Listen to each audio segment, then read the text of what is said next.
मैं इंतखाबात से जुड़ा हुआ एक इंपॉर्टेंट स्टेटमेंट भी आपके सामने रखता हूं। सेनेटर मुशाहिद हुसैन सैयद, जिनको इस्टेब्लिशमेंट का ही नुमाइंदा समझा जाता है, उनकी तरफ से यह कहा गया है कि पाक ईरान बढ़ती हुई कशीदगी के पेश नजर इंतखाबात का इल्तवा खारिज अज इम्कान नहीं है। कि डॉन न्यूज ने दावा किया है कि इलेक्शन कमीशन ऑफ पाकिस्तान ने बैलेट पेपर्स की छपाई का अमल रोक दिया है। चेयरमैन पीटीआई बुशरा बीबी और पाकिस्तान तहरीक इंसाफ को बिलोमूम एक खास रिलीफ अदालत की तरफ से मिला है और आज ही के दिन अडियाला जेल में इमरान खान ने सहाफियों से गुफ्तगू करते हुए इस्टेब्लिशमेंट को एक और कड़ा और सख्त पैगाम दे दिया है। अस्सलाम वालेकुम मेरे सादा से पाकिस्तानियों, मेरा नाम रेहान तारिक है और आप मेरा यूट्यूब चैनल और फेसबुक पेज देख रहे हैं। करोड़ हा दरूद आकाए दो जहां नबी मेहरबान मोहम्मद मुस्तफ़ा सल्लल्लाहु अलैहि वसल्लम पर। इस दुआ और इस उम्मीद के साथ इस व्लॉग का आगाज करते हैं कि अल्लाह रब्बुल इज्जत इस मुल्क के फैसला साजों के दिलों में सादा से पाकिस्तानियों के लिए नरमी पैदा कर दे। इस वक्त जब मैं आपसे बात कर रहा हूं तो कौमी सलामती कमेटी का हंगामी इजलास शुरू हो चुका है। Chief of the army staff general Syed Asim Munir, DG ISI lieutenant general Nadeem Anjum समेत अस्करी हुक्काम एक ही छत तले जमा है। सिविल हुक्काम भी मौजूद हैं। वजीर आजम पाकिस्तान जो डिवोर्स का दौरा मुख्तसर करके रात पाकिस्तान पहुंचे, वो भी एक ही छत तले अस्करी हुक्काम के साथ मौजूद हैं। कैबिनेट के इंपॉर्टेंट वज़रा इस इजलास में बैठे हुए हैं और बड़े अहम फैसले होने जा रहे हैं। यकीनन इस इजलास का एलामिया इंतहाई अहमियत का हामिल होगा और जिस वक्त ये एलामिया आएगा तो उस वक्त भी हम आपको यकीनन अपडेट भी करेंगे।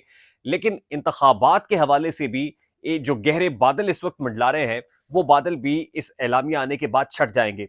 पेशतर इससे कि मैं अपनी गुफ्तगू को आगे बढ़ाऊं, मैं इंतखाबात से जुड़ा हुआ एक इंपॉर्टेंट स्टेटमेंट भी आपके सामने रखता हूं।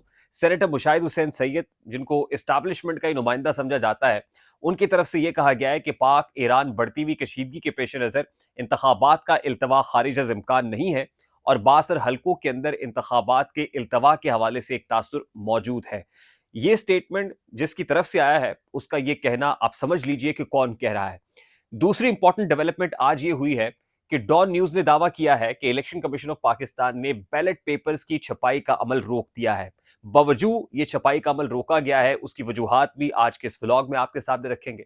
लेकिन जिस वक्त मैं आपसे बात कर रहा हूं तो आज ही चेयरमैन पीटीआई बुशरा बीबी और पाकिस्तान तहरीक इंसाफ को बिलोमूम एक खास रिलीफ अदालत की तरफ से मिला है और आज ही के दिन अडियाला जेल में इमरान खान ने सहाफियों से गुफ्तगू करते हुए इस्टेब्लिशमेंट को एक और कड़ा और सख्त पैगाम दे दिया है। वो पैगाम भी हम आपके सामने रखेंगे। पेशतर इससे कि मैं बाकायदा आगाज करूं, मैं इंतहाई अदब से आपसे रिक्वेस्ट करता हूं कि अगर आपने हमारा चैनल सब्सक्राइब नहीं किया है तो चैनल को सब्सक्राइब कर लें। अगर वीडियो पसंद आए तो लाइक और शेयर करना इसलिए जरूरी है कि हमारा मैसेज मैसेज तक पहुंच सके और अगर बेल आइकन दबा देंगे यानी घंटी का बटन दबाएंगे तो तवातुर के साथ बर वक्त हमारी वीडियोस का नोटिफिकेशन आप तक पहुंच जाएगा। मेरे सादा से पाकिस्तानियों, इस वक्त जब मैं आपसे बात कर रहा हूं तो कौमी सलामती कमेटी का हंगामी इजलास जारी है और कौमी सलामती कमेटी का हंगामी इजलास पाक ईरान बढ़ती हुई कशीदगी के पेश नजर बुलाया गया है। बिलखुसूस पाक ईरान कशीदगी के तनाजुर में इस इजलास को देखा जा रहा है, लेकिन बिलउमूम मुल्क की सिक्योरिटी भी यकीनन इसमें डिस्कस होगी। कौमी सलामती कमेटी इजलास का एजेंडा मुल्क की सिक्योरिटी है और सिक्योरिटी को एक ऐसे मौके पर डिस्कस किया जा रहा है जब मुल्क में आम इंतखाबात की कैंपेन भी उरूज पर है। तमाम बड़ी मेजर पॉलिटिकल पार्टीज इस वक्त कैंपेनिंग कर रही हैं, अपने वोटर और सपोर्टर को मोबिलाइज इसलिए कर रहे हैं कि 8 फरवरी को इंतखाबात होने जा रहे हैं। अब इलेक्शंस की तारीख के हवाले से अगर कोई तब्दीली आनी है तो इसी इजलास के एलामिये में बता दिया जाएगा और बैठ के सिविल और अस्करी हुक्काम किसी न किसी कंसेंसस पर पहुंच जाएंगे। मैं बार बार रेफर करता हूं chief of the army staff के अमरीका में दिए गए स्टेटमेंट को, जिसमें उन्होंने कहा था कि 8 फरवरी को इंतखाबात हैं, लेकिन लॉजिस्टिक्स की वजह से, लॉजिस्टिक मामलात की वजह से हफ्ता 10 दिन आगे पीछे हो सकते हैं। तो कभी इम्कानात ये हैं कि इल्तवा हो। अब कितना होना है, चंद रोज का होना है, 1-2 हफ्ते का होना है या मामलात आगे जाने हैं, ये सब कुछ आज के इस इजलास में तय हो जाएगा। मेरी दानिश में तो मुख्तदिर इदारे अब ये चाहते हैं कि इंतखाबात हों, लेकिन अगर इंतखाबात को टाला जाता है तो उसकी बहुत सारी रीजंस हो सकती हैं। साथ ही इलेक्शन कमीशन ऑफ पाकिस्तान ने भी बैलेट पेपर्स की छपाई का अमल रोका है और बैलेट पेपर्स पर छपाई का अमल इसलिए रोका गया है, तकरीबन 200 हल्के बताए जा रहे हैं कि जहां पर अभी भी जो मामलात हैं वो कोर्ट के अंदर मौजूद हैं और अदालत में मामलात होने की वजह से जो बैलेट पेपर्स हैं वो नहीं छापे जा सकते हैं। और आज से पहले भी इलेक्शन कमीशन ऑफ पाकिस्तान ने यह कहा था कि जिस अंदाज में बड़ी तादाद में कैंडिडेट्स इंडिपेंडेंट हैसियत में कंटेस्ट कर रहे हैं, तो इंडिपेंडेंट कैंडिडेट्स के जो इंतखाबी निशानात लॉट करने का मामला है और फिर इंतखाबी निशानात को तब्दील करने का मामला है, तो हो सकता है कि इसमें तारीख आगे चली जाए। अगर ऐसे होता रहा तो फिर इंतखाबात को 8 फरवरी को कराना मुश्किल हो जाएगा। फहरिस्त जारी करने में भी इलेक्शन कमीशन ऑफ पाकिस्तान की तरफ से गिवन टाइमलाइन का मलहूज़े खातिर नहीं रखा गया उससे भी इलेक्शन कमीशन ऑफ पाकिस्तान आगे निकल गया। तो अब ये भी इंपॉर्टेंट चीज है और इसी से लिंक्ड है, कनेक्टेड है। ये जो तमाम तर मामला अभी लिटिगेशन के अंदर है, जब तक ये सेटल नहीं हो जाते तब तक election commission of Pakistan ballot paper की छपाई का अमल मुकम्मल नहीं कर सकता। और अगर बैलेट पेपर बर वक्त छपेंगे नहीं तो फिर इंतखाबात बर वक्त कैसे होंगे, अभी इस हवाले से भी स्याह बादल मंडला रहे हैं। अब इस सारी कंट्रोवर्सी के अंदर इंपॉर्टेंट बात यह है कि आज ही अदालतों से चेयरमैन पीटीआई यानी बानी चेयरमैन पीटीआई इमरान खान को अच्छा खासा रिलीफ मिला है। दो केसेस बड़े इंपॉर्टेंट हैं, एक केस तोशा खाना का है और दूसरा केस साइफर का है। लेकिन दो इंपॉर्टेंट केसेस जो इन दिनों इमरान खान साहब के हवाले से डिस्कस हो रहे हैं, वो इद्दत में निकाह का केस है और 190 मिलियन पाउंड केस है।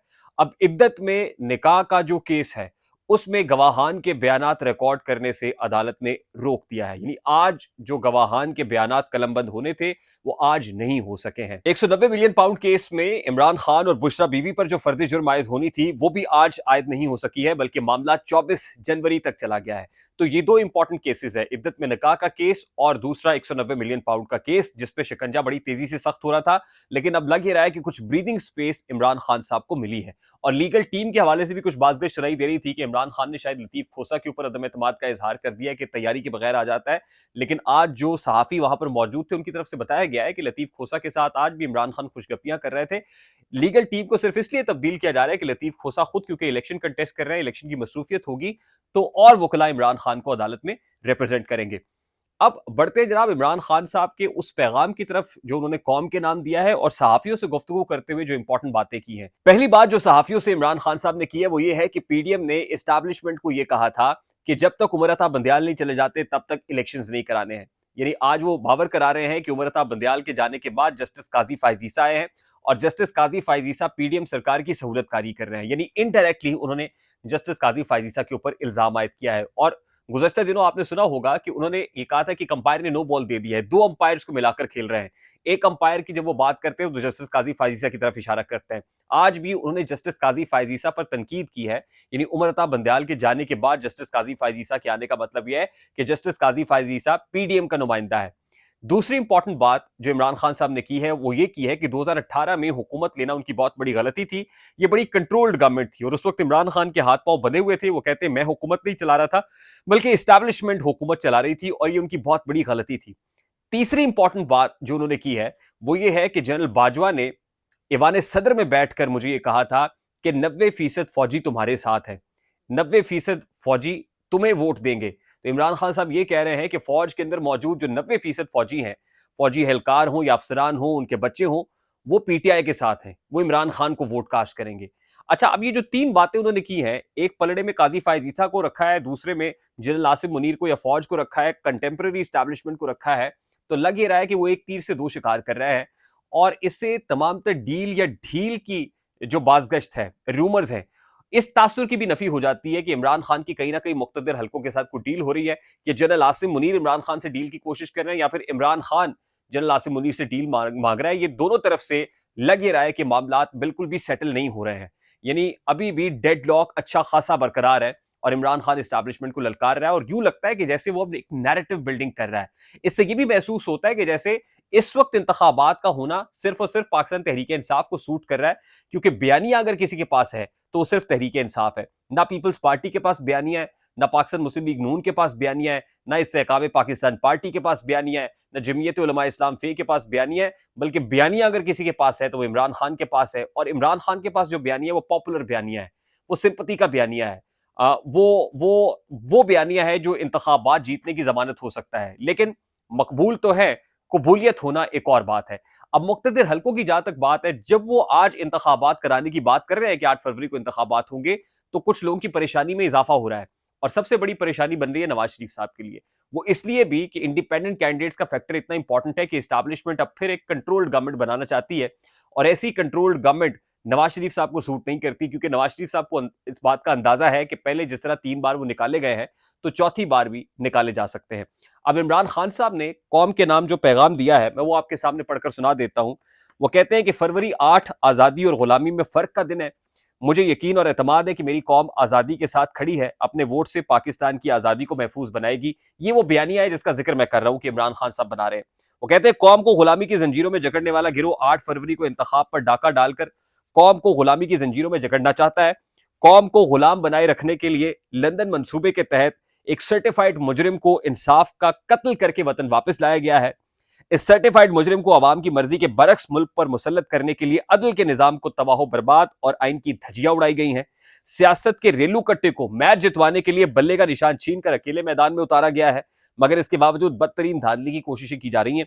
मेरी कौम, खुसूसन माओ बहनों बेटियों और मेरे कारकुनान ने हिम्मत और दलेरी से जुल्म का मुकाबला करके मेरा सर फख्र से बुलंद किया है। जेल में बैठकर अल्लाह के फजलो करम और अपनी कौम की मदद से इन सारे मुजरिमान को आइन और कानून के अंदर रहते हुए शिकस्त दूंगा। राय आमा के तमाम आज़ाद अंदाजे तहरीक इंसाफ की बेपना मकबूलियत और 3/4 जैसी तारीखी अक्सरियत से इंतखाब के इशारे दे रही है। कौम आज़ादी का इंतखाब करके तहरीक इंसाफ को कानून की हुक्मरानी, दस्तूर की बालादस्ती और जमहूरियत की बहाली का मैंडेट देना चाहती है। दस्तूर मुखालिफ कुव्वतें 8 फरवरी का इंतखाब लूट कर कौम को गुलाम रखने में कामयाब हुई तो चोर उचक्के राज करेंगे और मुल्क की कश्ती मजीद भंवर में उतरेगी। जुल्म और जबर मुल्क को लाकानूनियत की राह पर डालने वालों से अपने वोट की ताकत से हिसाब लेना होगा। धोस और धांधली की बेपनाह रियासती कोशिशों के बावजूद अवाम को 8 फरवरी को निकलकर आजादी और गुलामी में से किसी एक का फैसला कुन अंदाज में तयन करना होगा। चाहता हूं मेरी कौम का हर फर्द तैयारी करे और अपने वोट के जरिए पाकिस्तान को और दस्तूर और कानून की राह पर डालने के लिए 8 फरवरी को वोट डाले और अपने वोट की हिफाजत यकीनी बनाए। अब इमरान खान साहब ने जेल में बैठ के ये इंतखाबी बयानिया दे दिया है और दूसरा सहाफियों से गुफ्तगू करते हुए वो इंतखाबी बयानिया बना रहे हैं और इस्टेब्लिशमेंट के अगेंस्ट डटे होने का तासुर भी दे रहे हैं। अब इससे तो यही लगता है कि बयानिया इस वक्त इमरान खान का ही है, मकबूल बयानिया भी है और अवाम में पजीराई भी हासिल कर रहा है। अब यही वो बहुत बड़ा नुकता है। आगाज में मैंने आपको बताया कि कौमी सलामती कमेटी के इजलास में जो फैसला होना है वो तो ये इजलास ही ईरान और पाकिस्तान की बढ़ती हुई टेंशन पर बुलाया गया है, लेकिन इस वक्त जो मेरे हाथ में टेंशन है ना, जो मैंने आपको पढ़कर सुनाई है, ये मुक्तदिर हलकों के लिए बहुत बड़ी टेंशन है, ये बहुत बड़ा प्रॉब्लम है और यहीं पर फैसले होने हैं। इस वक्त की सियासी कुव्वतों के लिए भी ये बहुत बड़ा प्रॉब्लम है और इस्टेब्लिशमेंट के लिए भी बहुत बड़ा प्रॉब्लम है। इसलिए तमाम नजरें उस इजलास के एलामिये और उससे निकलने वाले कंक्लूजन पे लगी हुई हैं कि क्या अहम फैसला होने जा रहा है। हमारे नजदीक मुक्तदिर इदारों का इलेक्शन कमीशन ऑफ पाकिस्तान ने भी ये इंदिया दे दिया है कि इंतखाबात वक्त पर होंगे, लेकिन बहुत सारे सियासी पॉलिटिकल स्टेक होल्डर अब जो कुछ दिन पहले तक चाहते थे कि हो जाए, अब उनके ऐसे लगता है कि मामलात बहुत बिगड़े हुए हैं, बहुत खराब हैं और वो नहीं चाहते, और वो चाह रहे हैं कि इसको कुछ प्रोलॉन्ग किया जाए वरना बहुत मसला पड़ जाएगा। मुझे रेहान तारिक को इजाजत दीजिए, अपना बहुत सारा ख्याल रखिएगा और जाते जाते मैं आपसे फिर निहायत अदब से रिक्वेस्ट करूंगा कि अगर आपने हमारा चैनल सब्सक्राइब नहीं किया तो चैनल को सब्सक्राइब कर ले, वीडियो पसंद आए तो लाइक और शेयर करना मत भूलिएगा। अपना बहुत सारा ख्याल रखिएगा। अस्सलाम वालेकुम।